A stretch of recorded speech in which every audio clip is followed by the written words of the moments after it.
What is up, YouTube? I'm Devon DaVinci, and you're watching DaVinci Reacts. I am also leader of the Renaissance crew. I don't know why I seem to be forgetting that for some reason. But anyway, this is a video that was done by Oversimplified. I'm sure you guys have seen all their videos at this point. Normally when I react to stuff, I like to go to the older videos because I know he just recently did a new video on the Cold War, and I will get to it at some point, but I want to give it time to, draw views and things like that before I go ahead and do a reaction to it. So I'm going to go ahead and go back. I'm going to go back on his channel to older videos. This is American Revolution Oversimplified Part 1. He also has World War I, which I'm going to check out. I'm going to try to get these in chronological order. Or at least the more recent stuff in chronological order. So everything from 1774 and back. So, anyway, this video is called The American Revolution. The reason I'm reacting to it is because I have a lot of UK fans, a lot of British viewers, a lot of people across Europe that have been watching a lot of my videos recently. And I figured, what better way to celebrate the connection and the love that we have for each other than to reminisce about when we hated each other. So let's go ahead and go back to a time when me and you would not be sitting down having these conversations. We would probably be fighting on sight. It would go down as soon as I saw you in the streets. But let's go ahead and check this out. Holy smokes. Christopher Columbus, that is no way to address the King and Queen of Spain. What is wrong with you? Okay, so you know how we're looking for a new trade route to India, right? Right. And the earth is round, right? Right. So I'm thinking we can just sail the other way around the planet, right? Yeah. So I set sail, right? And I reach India, right? Right. Wrong. Wrong. I did not reach India. I did not. All right. No. All right. Get to the point. Did you know there's a whole nother freaking continent out there? And did you know why they were looking for a route to India? For those that watched the History of the World, I guess, video, the reason they were looking for a new route to India is because I believe it was the Ottoman Empire cut off their route to India through land, and instead of having to go all the way around Africa, they looked for another way of going across instead. Okay, and you think I should care about this? Why? Oh, I'm sorry. Did I forget to mention there's gold everywhere? Gold? Columbus landed in Central America in October 1492, and he had the time of his life. And by that I mean he went on a huge theft and murder spree. He stole gold, jewelry, people, and a hammock. And then he returned to show off all of his riches, including a few previously undiscovered items, such as tobacco, the pineapple, turkeys, and a hammock. Now I know what you're thinking, but oversimplified, Columbus didn't discover America, the Vikings did. And you'd be partially right. In the 11th century, Leif Erikson was the first European to land in America. But hey, if you love Vikings so much, then why don't you check out today's sponsor? Vikings War of Clans is a mobile game that was a good inspired by the segue. famous strategy and RPG games of the 90s. I'm gonna keep this ad in so that if you guys want to check this out, collecting use whatever resources, link that training he armies, joining a clan provides. and going to war, then my friends, Vikings War of Clans is for you. And what makes its world so addictive Hopefully is that the link more is than still 20 up, million though. online players are This is constantly an older changing the video. way the game evolves by never-ending fighting over resources, forging new alliances, and competing in live events. Support my channel by downloading Vikings for free, only from my links in the description box below, and get the special bonus of 200 gold coins and a I will have a protective link shield. for this Don't forget to video look me in the up and description join my box, so if Vikings you want clan to under my support him, nickname, Oversimplified. click on the link in my Now, where description was I? box, then click Oh, on the yeah. links in his Columbus, description box. time of his life, hammock. And suddenly the race was on to explore and conquer the new world. After a couple centuries of warring with the natives and each other, the European powers had claimed quite a lot of land, including this area, which both the English and the French claimed as theirs. One day the French said, "I'm gonna build some forts along here." And the English were like, "Could you not?" And the French said, "Sorry, but no, I could not." And they went ahead and built their forts, which pissed off the English. So they sent an up-and-coming British lieutenant colonel by the name of George Washington with a combined force of British troops and Native Americans. After a short battle, the French commander said, all right, we surrender." Okay, boys, pack it up. They're surrendering. Oh, sorry, was I not meant to split his head open with a tomahawk? Don't worry. It's not like this will start a 7-year-long major global conflict. And what happened next was a 7-year-long major global conflict, which Great Britain won. At the peace negotiations, Spain gave up Florida, while France gave up all of it. Doesn't the 7-year conflict seem kind of like a world war in and of itself? I mean, I know that because it was just mainly through two different countries, but you can kind of describe Europe, or you can describe Britain and France as superpowers at that time with how much influence they had around the world. And I believe the definition of a superpower is someone that can realistically have two different war fronts or have wars in multiple places and still realistically be able to win all of them. I think there's more to it, but last time I checked, it was something like that. Like they can maintain wars in multiple areas and still be able to win. And France and Britain were definitely those at the time. So it would be like if America and Russia had wars, except they didn't use nuclear weapons. Its territories in North America. But Britain's victory came at a cost, a £60 million cost. They were now broke, in a lot of debt, and had to come up with some way to repay it. So they went to the colonies and said, okay, listen up. So a huge part of the war is spent protecting you from the French, and now we have no money because fit that of bill. it. So I'm not sure what you're saying here. Okay, so we spent a lot of money protecting you from the French, right? Right. And now we're broke. That certainly is a pickle. Listen to me. We spent all of our money protecting you, and now we need money.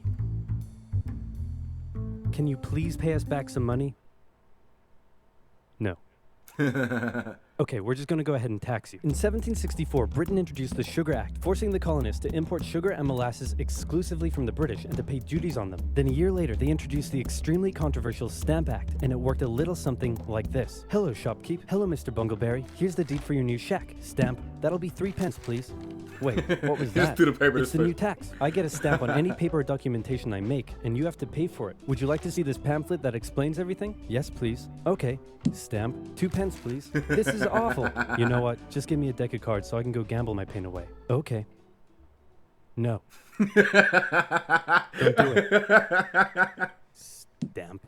Obviously, the colonists were like, hey, my dudes, this new tax legislation right here, this is BS. Until now, they had enjoyed relative freedom to rule themselves, and now suddenly Britain was asserting its control. They were especially unhappy because they didn't have any representatives in the parliament that was levying taxes on them. So they protested. Orators gave fiery speeches. British goods were boycotted, and anyone loyal to the British found themselves increasingly harassed. The whole thing actually began to take quite a toll on British business, and after just a couple years, the British were forced to repeal the Stamp Act.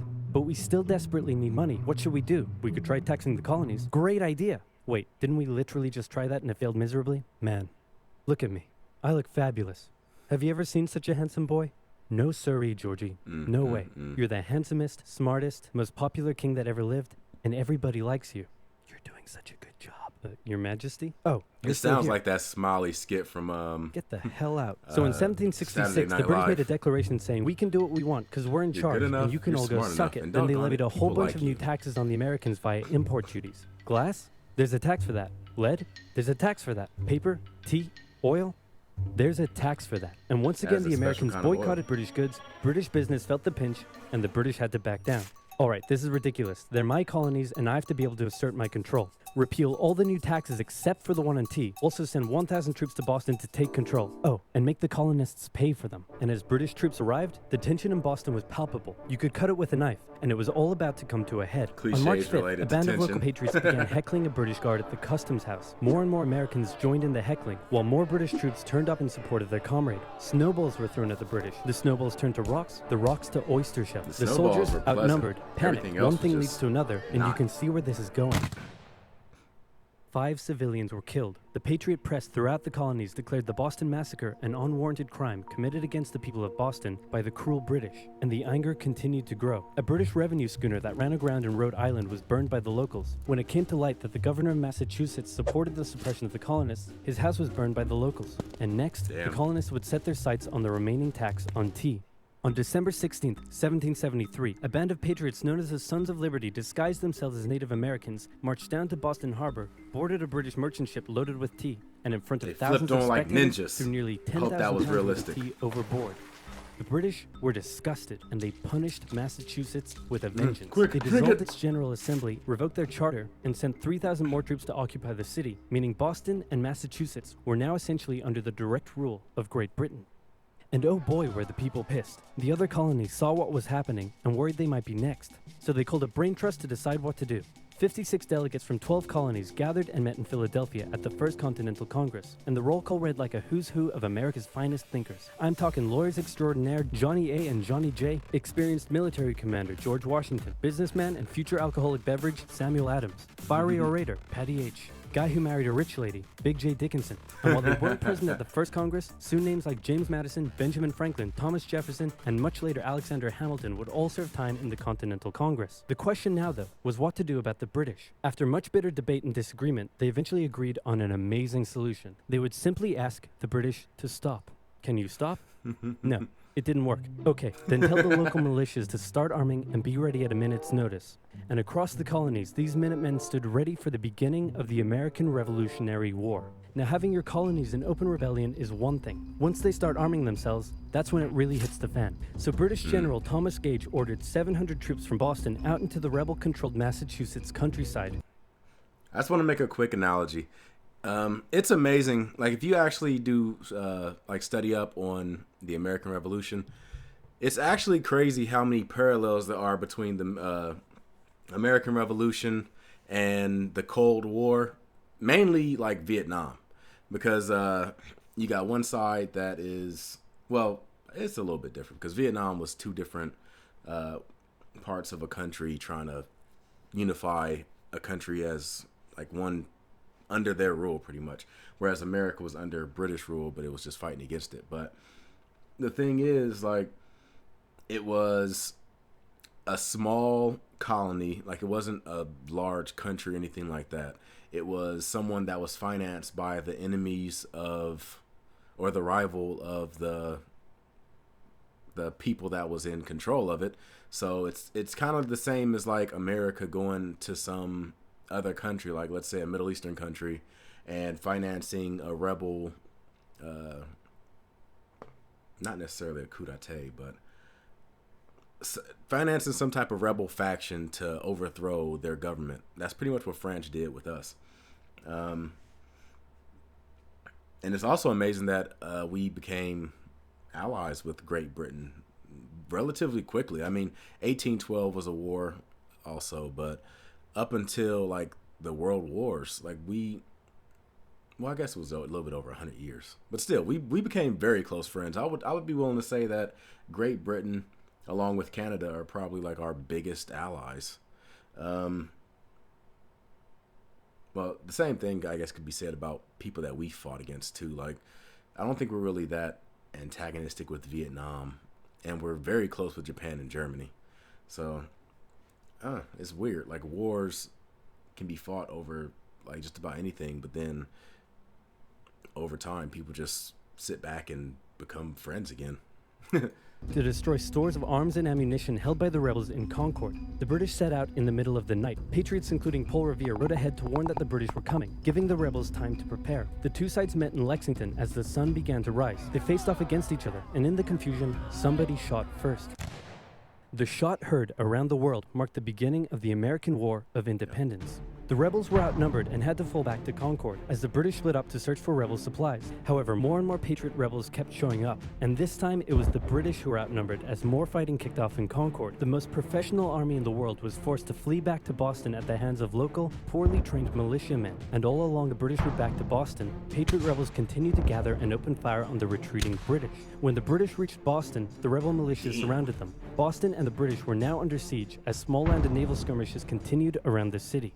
And the British would suffer another embarrassing blow, this time in upstate New York. Colonel Benedict Arnold concocted a plan to take the British stronghold Fort Ticonderoga, which held a large amount of guns and ammunition. He set off towards the fort alone, hoping to recruit men along the way, when he came across the Green Mountain Boys, led by Ethan Allen, who, as it turned out, had the exact same plan he did. So they decided to work together. But I'm in charge. No, I'm in charge. No, I'm in charge. Ethan Allen's eyes are too damn close together. I'm in charge. No, I'm in charge. No, I'm in charge. This went on for some time, until the Green Mountain Boys threatened to go home, and Arnold had to concede. The group raided the fort at night while the Redcoats were asleep, and they caught them completely by surprise, taking the fort and all of its munitions. You know, if you shave Ethan Allen's head, wow, great it job. Would remind me of very Patrick impressive. Stewart. By the way, what happened to that other guy we sent to take the fort? Who? Benedict Arnold. Never heard of him. Ouch. What the fuck? Nobody knew what was going on. The colonies were in open rebellion, and for now, they even seemed to be winning. So King George fired General Gage, replaced him with General William Howe, and ordered the rebellion to be put down immediately. Okay, the British are definitely going to retaliate for all of this, so we should probably put together a proper army. First, we need to pick a commander-in-chief, and I think we can all agree that that job should go to the man, the myth, the legend, George Washington. My friends, I am humbled and honored that you would consider me for such an important role. I did not expect for this. All right, you've been showing up in a military uniform every day for the last 10 months. We all know you wanted this, so cut the crap, George.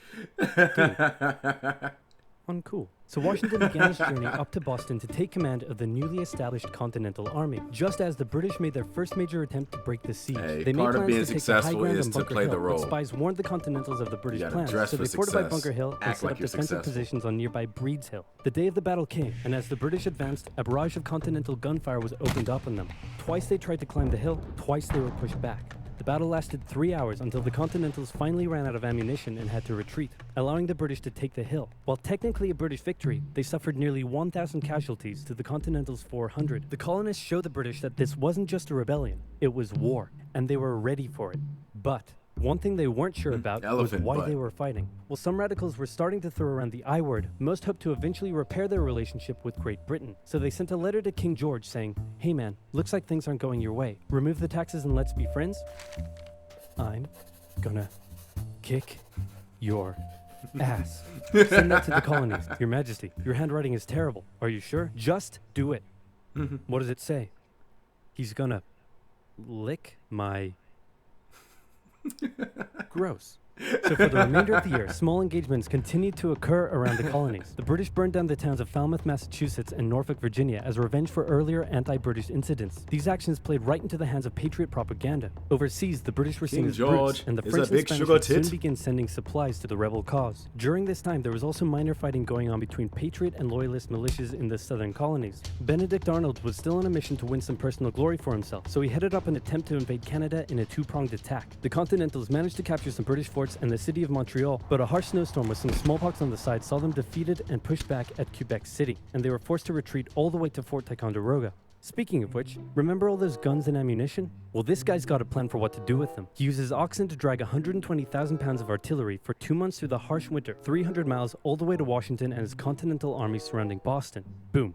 Washington's got himself some big guns, which is fortunate because up until now his army had been suffering through the cold winter, not knowing when the siege would end. Now, they could make a move. Washington wanted to launch a full assault on the city, but his junior officers felt the British were too fortified, and to his credit, Washington was great at hearing and taking on board the ideas of others. Instead, the Continentals worked through the night setting the guns up on Dorchester Heights, overlooking the city, and when dawn broke and the British saw the guns, they knew they were toast. Their positions were completely exposed. It was checkmate. They had no choice but to abandon the city. 120 ships carried 9,000 redcoats and 2,000 loyalists away to an unknown fate, and Washington had his first victory of the war. Washington then moved his army to New York, knowing that when the British returned, they would probably land there. In the meantime, a friendly-looking old man by the name of Thomas Paine had written and published a pamphlet called Common Sense, in which he advocated for total independence Not from yellow Great slow Britain. It or spread yellow across the snow. colonies like wildfire, It's just and to this day common sense. remains the best-selling title in America. It was read aloud in taverns and meeting halls and Proportional brought the idea of population, it independence says. into the mainstream. Congress began to seriously consider the idea. Thomas Jefferson was selected to write up an official Declaration of Independence, and he went hard, writing that all men are created equal, with certain inalienable rights,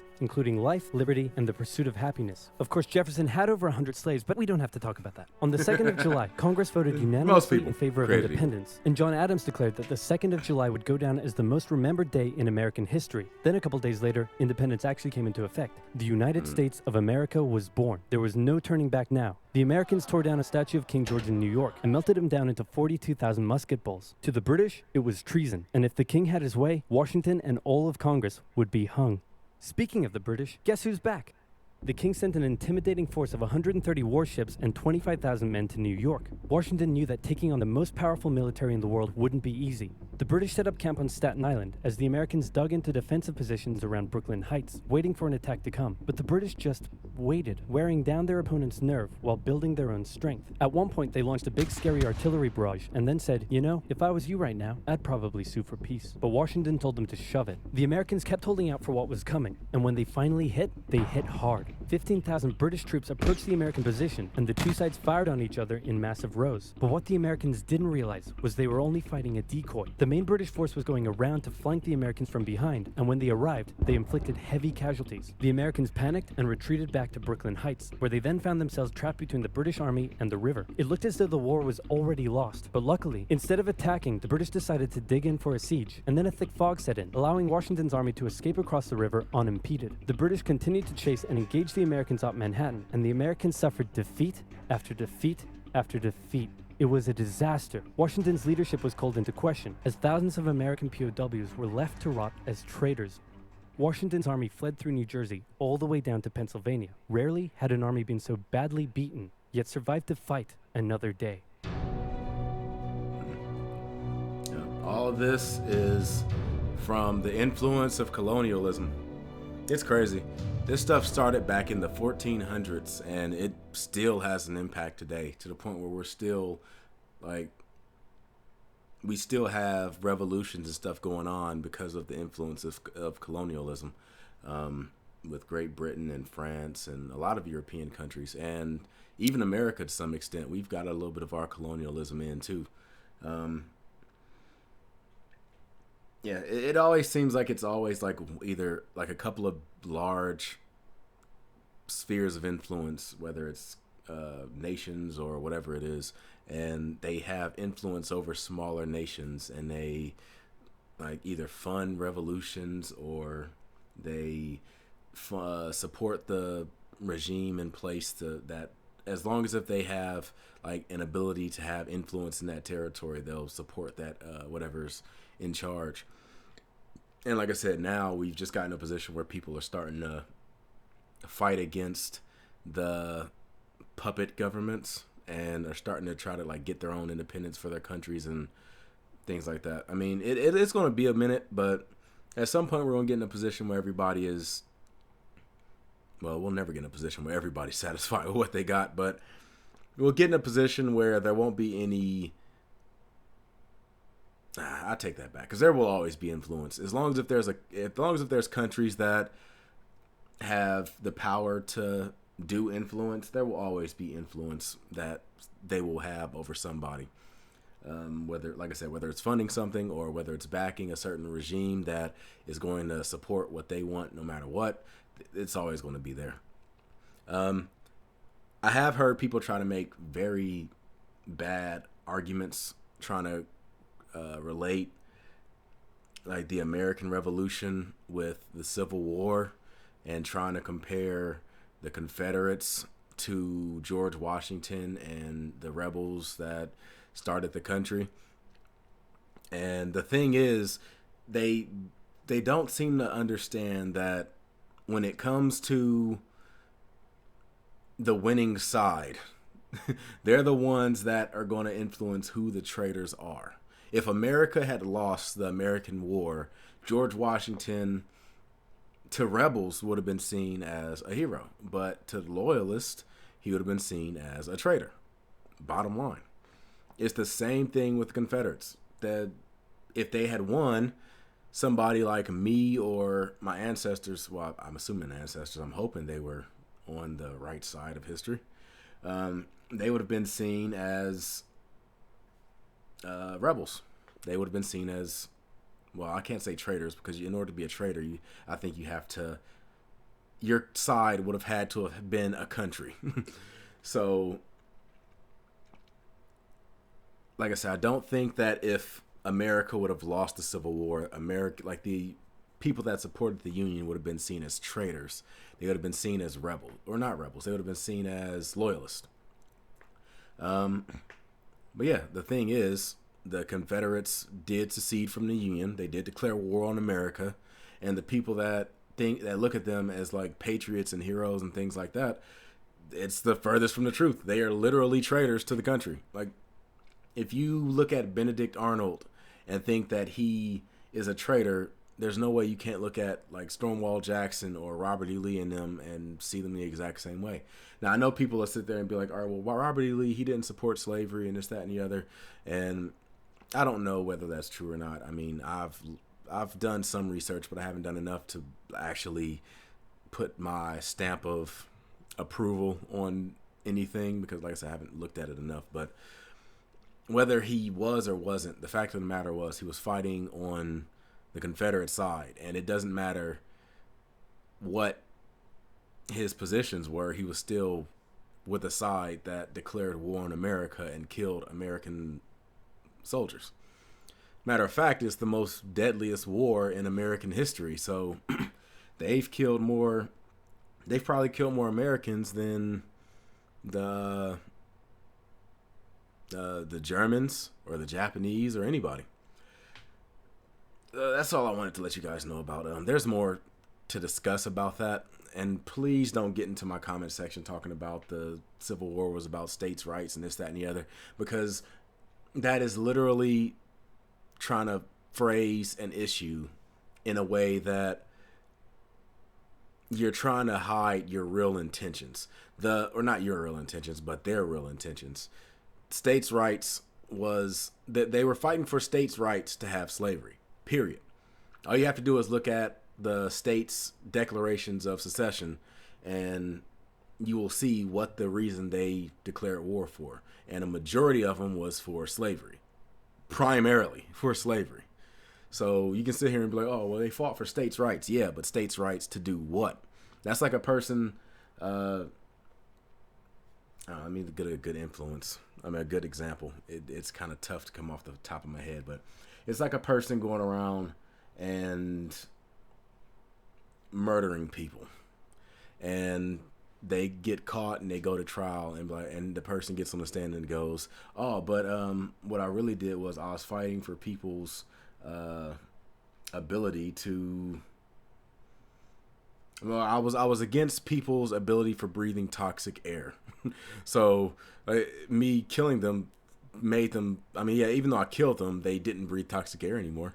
And it's like, all right, well, but you killed them though. Like, yeah, that was something you did too. I guess if they're dead, they can't breathe toxic air, but you still kill them. That's not a good example, like I said, but hopefully it gives you a somewhat good idea. They take something general and they use the overall reason as the example, despite the fact that overall reason points to one issue. Yes, they went to war over slavery, but they say states' rights because it kind of sounds bad to say, well, we went to war to enslave people. No, we went to war so we can make our own decisions. States' rights. We wanted to make our own decisions. Okay, well, what decision did you want to make? To have slavery. And that's pretty much what it was about. But anyway, let's go ahead and let's get out of this, actually. If you like this video, make sure that like button, subscribe, and share. I will be watching the second part as well as other videos from Oversimplified. Like I said, there's a link to his channel at the end of this video. You can click on that and go to his channel, subscribe, watch videos, things like that. Click the original link to watch this video without it being interrupted or paused. And you can click on the links in his video so you can go and support his Vikings of something. I forgot what the name of the game was called. But anyway, that's been my reaction, and hopefully I will see you guys on a future one. So until then, I'm going to give you the deuces, and I'm signing out. Deuces.